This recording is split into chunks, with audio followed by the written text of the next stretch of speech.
Solving equations with fractions. So we have to solve an example 1, x over 8 equals 2. Now we're going to use a method which we were familiar with when we were looking at ratio. So just a wee quick recap from there. We had made a question like 2 to x was the same ratio as maybe 3 to 8. And we had to work out x. In doing those questions, we could say that 2 over x would be in the same ratio as 3 over 8, or those two fractions would be the same size. And to solve that, we did what was called cross multiplying. And we would have got 3x equals 8 times 2, which is 16.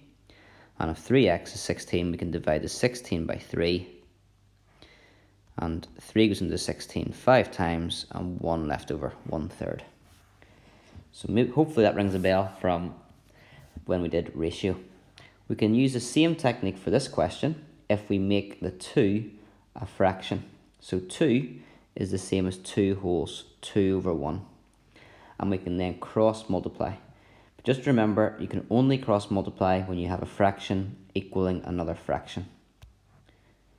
So if we cross multiply, we do 8 times 2 and x times 1. And we get x is 2 times 8, or x equals 16. Example 2. John spends 2/5 of his money on sweets. If he spends £6 on sweets, how much money did he have to begin with?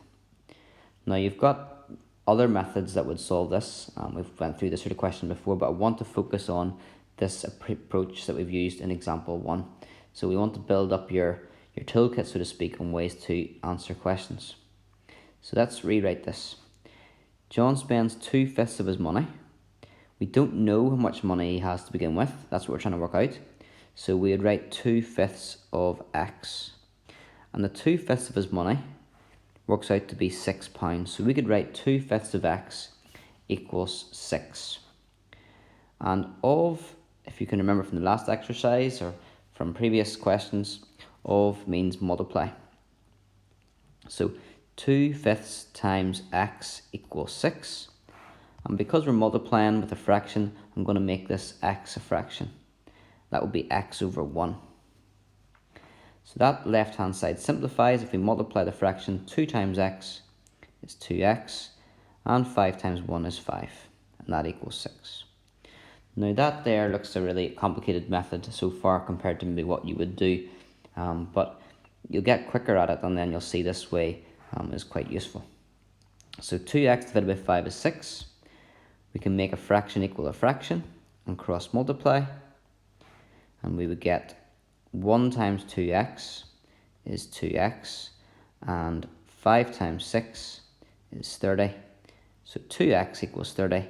Divide both sides by 2, and you get that x is 15. So we had 15 to begin with. Now, another way to do it, you could say 2/5 is £6. 1/5 would be half the size of 2/5, so that would be £3. So there you were dividing by 2. And then the whole amount is 5/5. So to get 5/5, you're multiplying by 5, it'll be 5 times more. 3 5s are 15. So that method works, but today I only want you to do that as a check. I want you to try and focus on this approach and see, can you do it that way.